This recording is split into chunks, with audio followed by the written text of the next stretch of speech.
Dear students, welcome to EPG Patishala.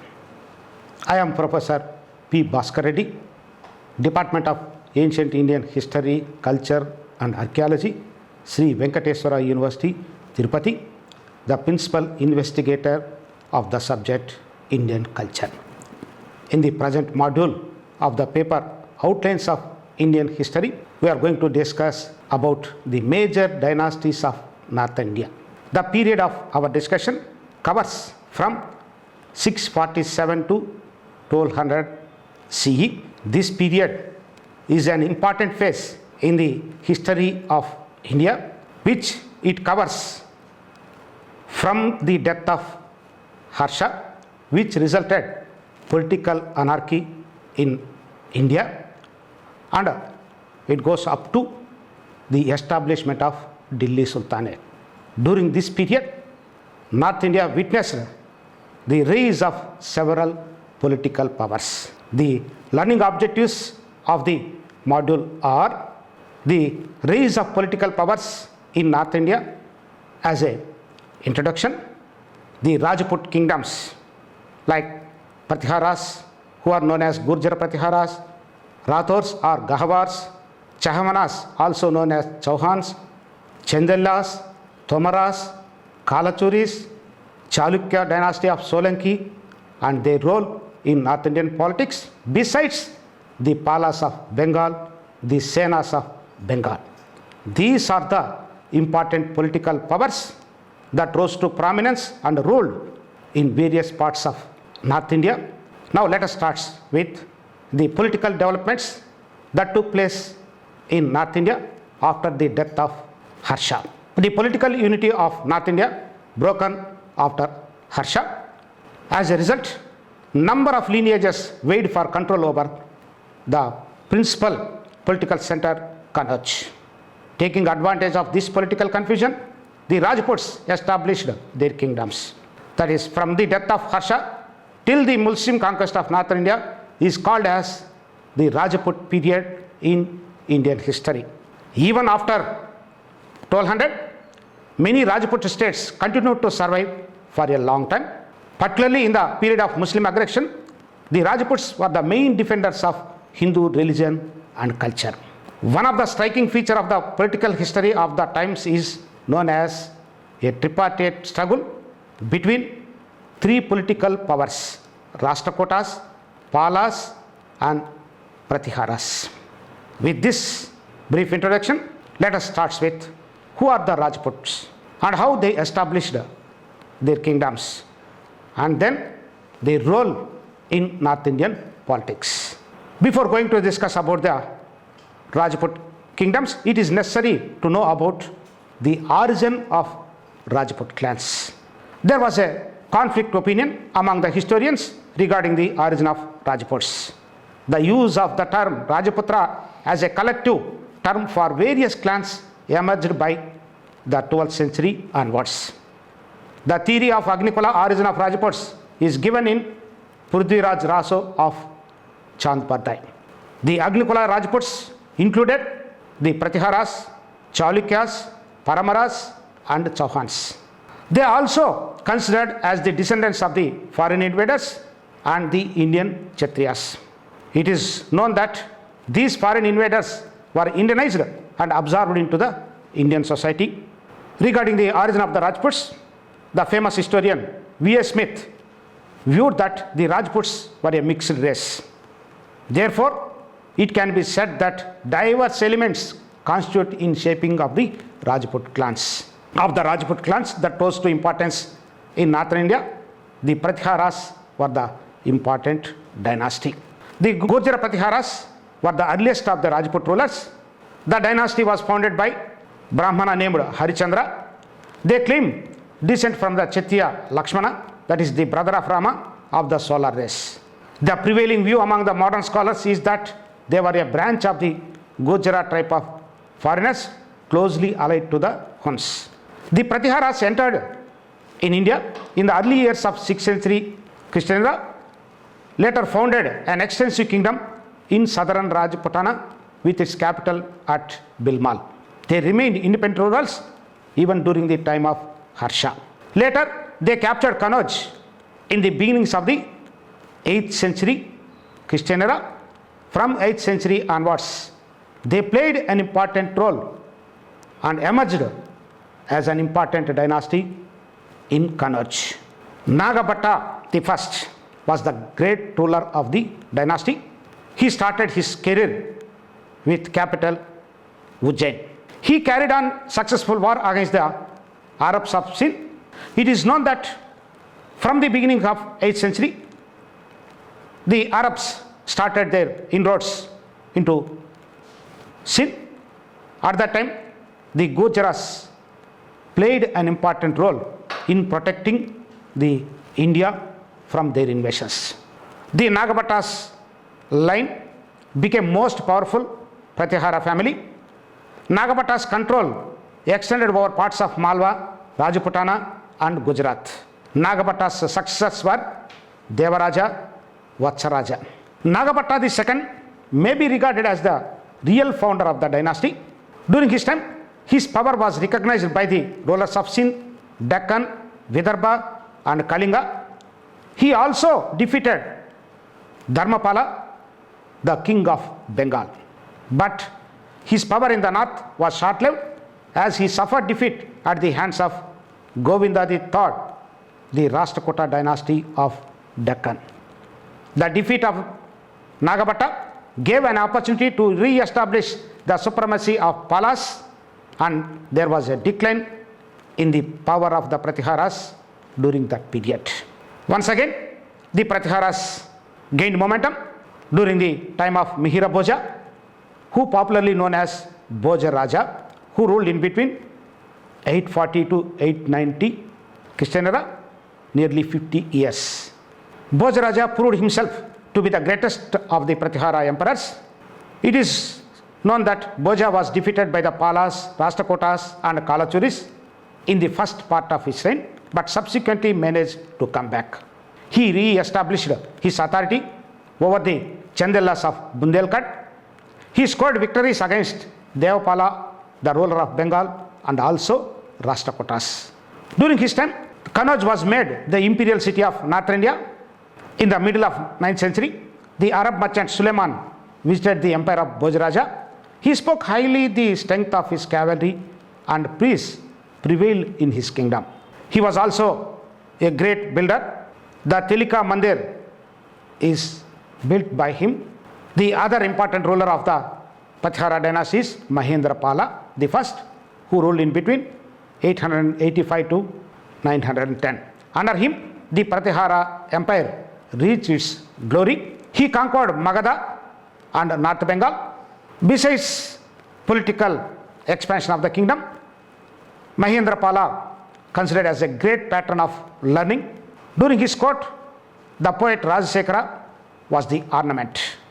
He was the author of several works. Among them, the important works are Karpura Manjari, Bala Ramayana, Bala Bharata, Kavya Mimamsa. Up to the reign of Mahendrapala I, the Pratiharas were at the height of glory and they became the masters of entire North India, and they scored many victories over Rashtrakutas and also Palas of Bengal. The Pratihara kingdom was declined after the death of Mahendrapala. In the early 10th century, during the time of Mahipala, the Rashtrakuta king Indradi III completely devastated the city of Kannauj. During his invasion, he plundered the land as far as Prayaga. There was another Rashtrakuta invasion against the Pratihara kingdom led by Krishna III. Taking advantage of this situation, the Palas recovered some of their ancestral territories up to the eastern bank of the river Son. Besides, the feudatory chiefs and provincial governors also started asserting independence. The last blow was Muhammad of Ghazni, who invaded Kannauj in 1019 Christian era. Later on, the Pratihara empire reduced to a small territory. But however, the successes of Mahipala continued up to the end of 11th century AD.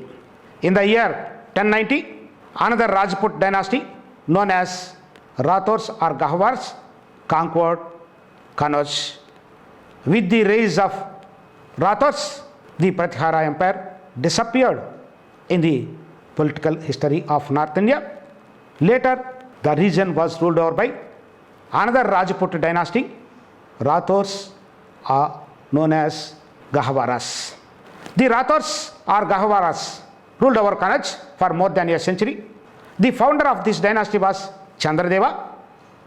During his time, his kingdom included Benares, Ayodhya and Kannauj. Govinda Chandra, the grandson of Chandradeva, was an important ruler of the family who enjoyed a long reign from 1112 to 1155. He succeeded in restoring the glory of the Kannauj kingdom once again.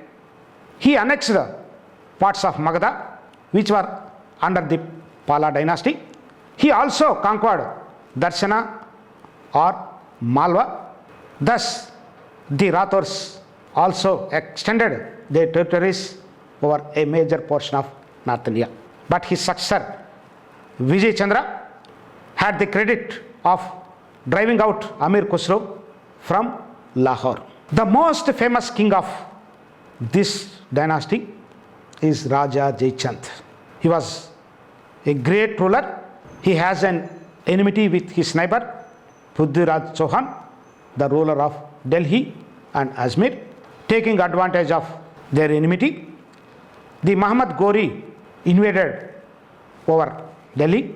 He defeated both of them and conquered their kingdoms. Thus, the Rathors lost their political importance and submitted to the Muhammad Ghori. So far we discussed about two Rajput kingdoms ruled over Kannauj, Pratiharas, followed by Rathors. Besides these two families, there were number of Rajput clans who ruled over in other parts of North India. Among that, Chauhans, also known as Chahmanas, were the important family, played an important role in 12th century. Chauhans started their career as a feudatories of the Pratiharas originally and assisted them in holding back the Arab advance. Later, they declared independence and started an independent dynasty. The Chauhans established their kingdom first in Ajmer, that is eastern Rajasthan. Most of the kings adopted the title Maharaja Adi Raja. Vishala Deva was the founder of this dynasty who ruled in between 1158 to 1164. He conquered Delhi from the Topra chief Anagapala and shifted his capital to Delhi in 1163. After the death of Vishala Deva, his nephew Prithviraj occupied the Delhi. Prithviraj Chauhan was the most famous ruler of this family. He played an important role in the history of North at the time of Muslim conquest. Already we have discussed that there was a rivalry between Prithviraj and Raja Jaichand of Kannauj. Prithviraj had forcibly taken away the daughter of Raja Jaichand at the time of Swayamvara. He was a great warrior king and extended the boundaries of his kingdom by his military campaigns. The military conquests of Prithviraj have been described in the long epic poem Prithviraj Raso, composed by Chand Bardai. From his work, it is known that he conquered Bundelkhand from the Chandalas in 1182. Prithviraj also defeated Muhammad Ghori in the first battle of Tarain, which occurred between Muhammad Ghori and Prithviraj Chauhan in the year 1191. With this success, Prithviraj Chauhan increased his name and fame in the history of Rajputs. But in the following year, Muhammad Ghori made a fresh attack, defeated and killed Prithviraj in the second battle of Tarain in the year 1192. With the death of Prithviraj, the son of Ghori set forever. He was the most popular hero of Rajput period His exploits are the subject of folk songs and ballads till today. Have a look at the Second Battle of Tarain, 1192.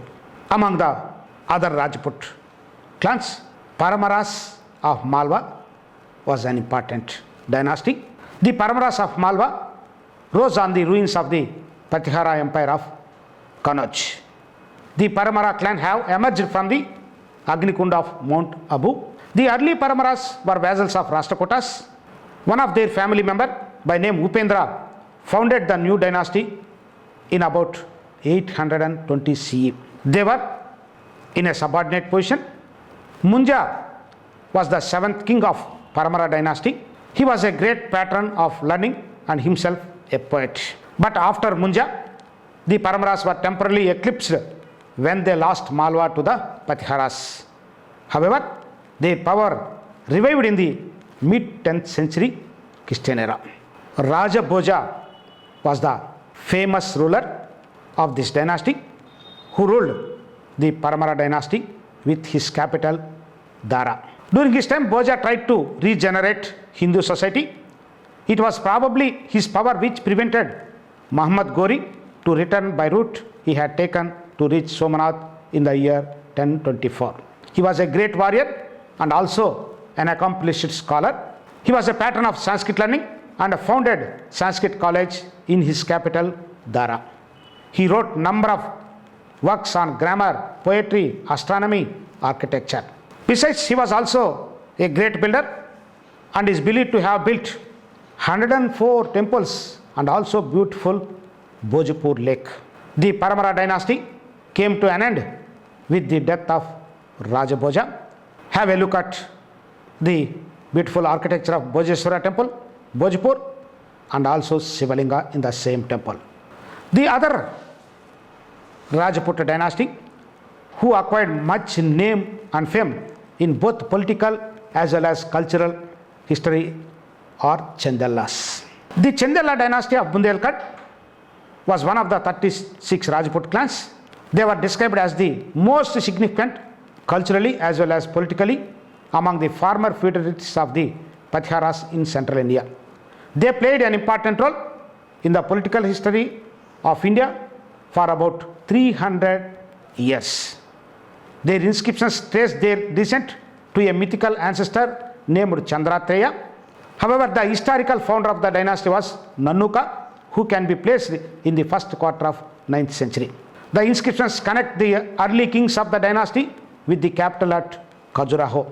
The Chandela kingdom expanded steadily under the early kings such as Jayashakti and Vijayashakti. Harsha, the important ruler who ruled in between 900 to 925, helped the Patihara ruler Mahipala to recover his throne after it was captured by Rashtrakuta king Indradit III. The Chandelas took advantage of the decline of the Pratiharas and Palas to assert their independence. Mahoba was their capital and Kalinjar was an important fort. Among the important kings of the dynasty, Danga was the great ruler who ruled in between 950 to 998 Christian era. He had the title of Maharaja the Raja. He is well known for his wars against Muhammad of Ghazni. Besides political importance, his name became very familiar because several Khajuraho temples were built during his reign. Kirtivarman, another king, is remembered for the construction of beautiful lake known as Kirtisagar, which he built near his capital. Paramal was the last ruler of the Chandelas. He was defeated by Prithviraj in the year 1182. Later, this region captured by Kutubuddin Aibak in the year 1203. Then the Chandelas sank into obscurity and Bundelkhand passed into the hands of Muslims. Though the Chandelas not having much importance in the political matters of North India, but they have much significance in the cultural history because they were the great builders who were responsible for the construction of the Khajuraho temples. The Chandelas were the creator builders in their major towns and strongholds above all in their capital, Khajuraho. The Chandala princes were great builders of temples and constructed lakes also. A large group of these temples still exists at Khajuraho in Bundelkhand. All these temples were built during the period from 900 to 1150. Have a look at the group of Khajuraho temples: Vamana temple, Varaha temple, Chaturbhuja temple, Javari temple,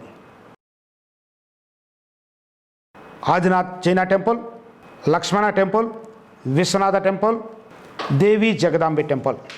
All these temples were the museum specimens to study the artistic and architectural excellence. Among that, the Kandariya temple is famous for artistic excellence. The architecture of the Chandalas is considered as one of the supreme achievements of Indian architecture. Have a look at the glory and grandeur of the cultural and artistic excellence of these temples. Tomaras were the another Rajput dynasty that ruled over the Haryana region. The Tomara kingdom was adjacent to the Chahmanas, who are the contemporaries of the period. The Tomaras originally ruled over Haryana country from their capital Dillika, that is modern Delhi. In the initial stages, they acknowledged the Prathara paramount. In the beginnings of 10th century, they were involved in conflict with the Chahmanas. Mahipala Tomar, the important king of this family, captured Hansi, Taneswar, Nagarkot and many other forts in the year 1043. He advanced as far as Lahore, that is northwestern Pontiac, but he failed to capture the same. When Mahipala Tomara was busy with invasions, the Tomaras were attacked by their Rajput neighbors. Under these circumstances, the Tomaras changed their policy and entered into an alliance with the Muslims against their Rajput enemies. Because of this, they continued to rule Haryana country until the middle of 12th century, when they were overthrown by the Chahmana king Vigraha Raja V. Thus, the Tomaras lost their political importance because of the emergence of the Rajput clans. The Kalachuris were the other Rajput dynasty who ruled the northern part of India from the middle of 9th century. The Kalachuri dynasty ruled over the regions south of the river Narmada and north of the Godavari river. This region is known as Chedi country, and also sometimes it referred as Dahala Mandala. Its capital was Tripuri near Jabalpur. Kokkala I was the earliest king of this dynasty. He ascended the throne around 845 Christian era and embroiled in conflicts with the Patiharas and their feudatories.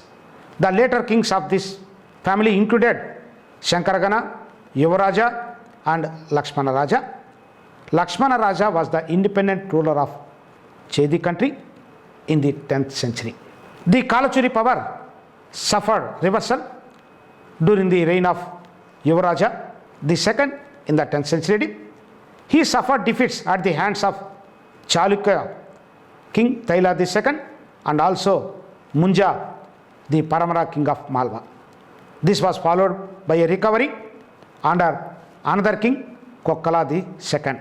After Kokkala II, there were many successors: Karna, Gangeya Deva, Vikramaditya, Jaisimha and Vijaysimha were the later Kalachuri rulers.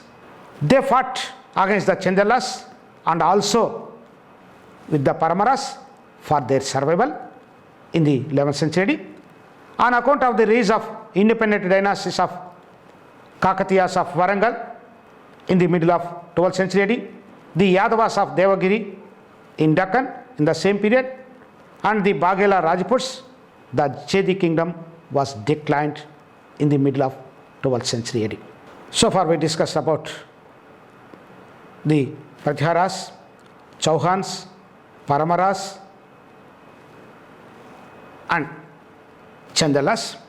Besides that, The Chalukyas of Solanki also played an important role in the history of North India. The Chalukyan family had three branches. The oldest branch ruled from Mattamayura in central India. Another branch was founded by Barappa in Lata with its political center at Broch. The Solanki dynasty once ruled parts of Gujarat and Katewar from the middle of 10th to 1300. They were also known as the Chalukyas of Gujarat or the Solanki Rajputs.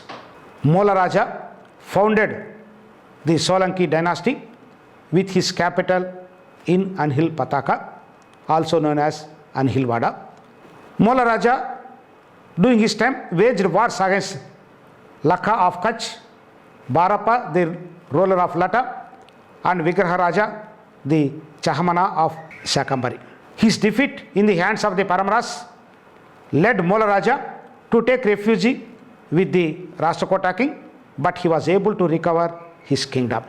In the history of Solanki dynasty, Bhima I was an important ruler. He was a nephew of Mola Raja, ruled for about 42 years. During his time, the famous Somanatha temple was plundered by Muhammad of Ghazni. Bhima I was followed by his son Karna. He was responsible for building numerous temples, tanks, and founded a city now called as Ahmedabad. Jaisimha Siddharaja was an important king of the Chalukyas of Solanki, who ruled in between 1093 to 1143, nearly 50 years. During his time, he defeated the Chauhans of Nadol. He also waged wars against Malwa and Bundelkhand. According to Prabandha Chintamani, Jaisimha Siddharaja maintained friendly relation with the king of Dahala and also the lord of Kasi. Siddharaja was able warrior and a noble king and a great admirer of art and culture also. He is known for his efficient administration and steps taken for welfare of the people. Jaisimha erected a number of temples in his kingdom and honored the celebrated Jaina Acharya Hemachandra. After the death of Jaisimha, the throne was seized by his distant relation Kumarapala. He overcame all opposition to his accession and pursued the policy of active militarism. Kumarapala is said to have rebuilt the temple of Somanatha, which was destructed by Muhammad Ghazni in his invasion. During his time, he prohibited the slaughter of animals throughout his vast dominions and died in 1172 AD. After the death of Jaisimha Siddharaja, the information is scanty to know about his successors. So far we discussed about the Rajput kingdoms, starting from Patiharas to Chalukya dynasty of Solanki. These Rajput rulers played an important role in the political history of North India, and also they protected the Hindu territories from the onslaughts of the Ghazni and Ghori. The Palas, who rose to importance in the middle of the 7th century, they played an important role for more than 400 and odd years in the history of Bengal. It is known that anarchy and confusion for more than a century in Bengal after the death of Shashanka, the Gauda ruler. Later on, the people of Bengal developed a fine political sense and realized the necessity of a strong central authority. Hence, they elected Gopala as their king. At the time of his selection, Gopala was already a leading chief who had made his mark. Gopala, who ruled in between 750 to 770, he was the founder of the Pala dynasty. He consolidated his position in both Bengals, eastern and western. In the history of the Palas of Bengal, Dharmapala was an important ruler who ruled in between 770 to 810. He is considered as the real founder of the dynasty. In the course of long reign, he raised Bengal to the position of the primary state in northern India. He also waged successful wars against his neighbors and extended far beyond Kannauj up to Gandhara in western Punjab. He held a darbar at Kannauj by installing Chakrayudha on the throne. This darbar was attended by many vassal chiefs. This shows about the rise of Palas under the leadership of Dharmapala. According to the tradition preserved in the Swayambhu Purana, Nepal was also a vassal state during the time of Dharmapala. Besides political expansion, Dharmapala also showed interest in promoting the religious activities. He was a great patron of Buddhism. He was the founder of Buddhistic monastery at Vikramasila, which developed into a great center of learning and culture. He also founded the Buddhistic viharas at Somapuri and Vodantapuri. The most important ruler of the Pala dynasty is Devapala, who ruled in between 810 to 850. Devapala is said to have received tributes from the rulers of whole North India. His inscriptions claim that his military campaigns led him as far as Kamboja in the west and the Vindhyas in the south, exterminated Utkala of Kalinga, conquered Pragjyotisha, curbed the pride of the Huns, and destroyed the Rashtrakutas and Gurjaras. Devapala was also responsible for the increasing popularity of the Pala dynasty. He was also a patron of Buddhism.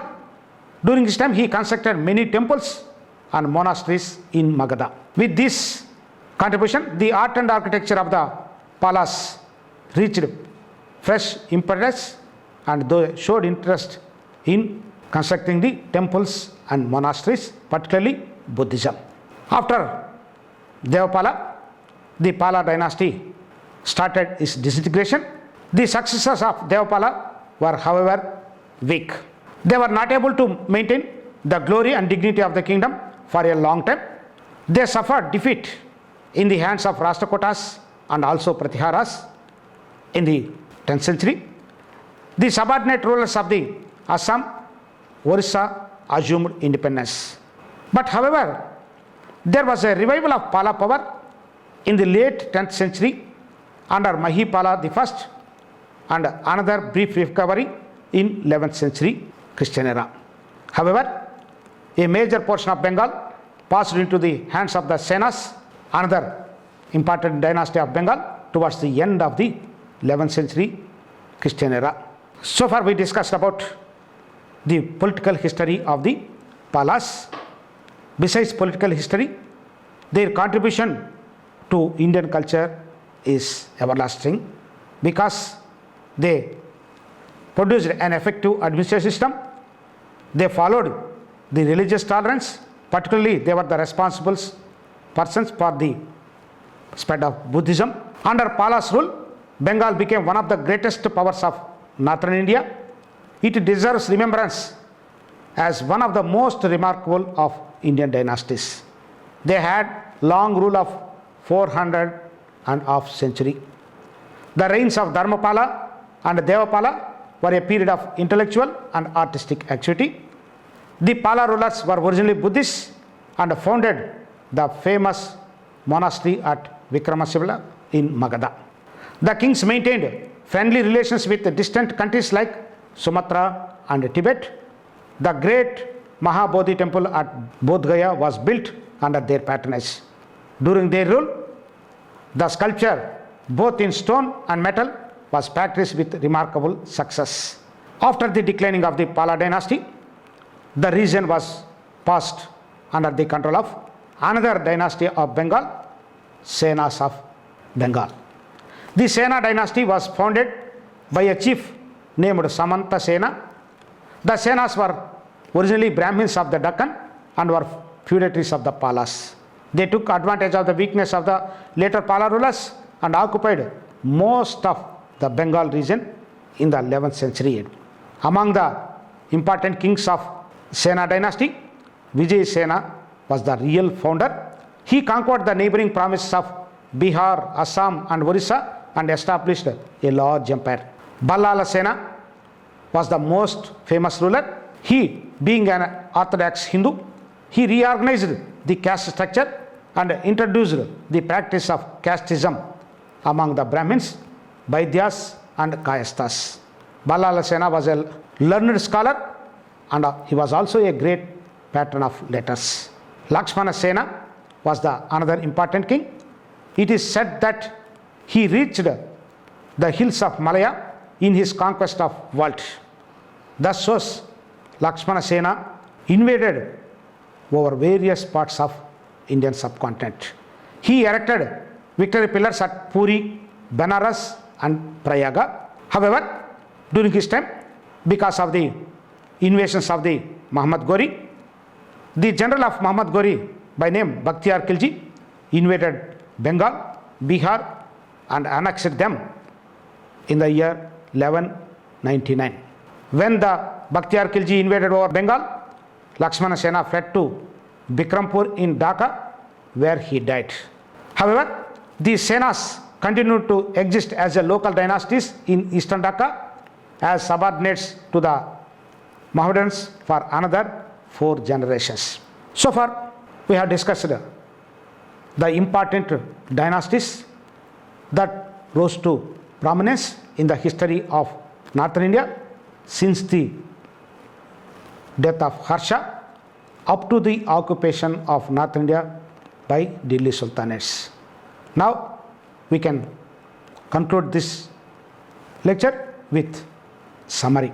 The Rajputs particularly played a remarkable, memorable and sensational role in the history of Northern India in this period. The 5 centuries they dominated Aryavata and made a mark on the political and cultural history. Although the Rajputs were strong and brave, they failed to accomplish much. They were not able to combine together to fight against a common enemy. They fought separately against the invaders and they suffered defeats as a result. The Rajputs not only showed interest in the political matters, they also keen interest in establishing an effective administration. They followed the hereditary monarchy. Benevolent administration was the main features of Rajput polity. The nature of Rajput polity was feudal in character. As a defenders of Hinduism, they championed the cause of Hindu religion and culture. The Rajput courts were the centers of culture where literature, music, dance, painting and sculpture flourished. Most of the Rajput kings were highly educated and extended liberal patronage. They founded the universities at Vikramashila, Vodantapuri, Somapuri and Dara. During that period, they also promoted the learning and literary activity. Prakrit, Sanskrit and vernacular languages were highly developed in the same period. Several works dealing with poetry, prose, drama, grammar, historical and scientific literature were produced. Besides this, the Rajput rulers were the great builders. Their important specimens of secular art are the fortresses located in Rajasthan and Madhya Pradesh. The palaces in Rajasthan also beautiful examples of their art and architecture. The Rajputs also constructed number of temples. The beautiful temples at Khajuraho, built by Chandelas in 10th and 11th centuries, stand in good testimony to the artistic excellence. Each temple exhibits individual architectural character. The Dilwara temples at Mount Abu, dedicated to Jaina Tirthankaras, built of pure marble. The Rudramala temple is one of the largest and most decorated religious monuments in India. With this discussion, I hope you may understood the political history of Northern India from 647 to up to the establishment of the Delhi Sultanate in the beginnings of 13th century Christian era. This period is an important phase in the political as well as cultural history of India, where the Rajput rulers played an important role in preserving and promoting the cultural heritage of India. For more details, you go through the e-text and other quadrants. Thank you.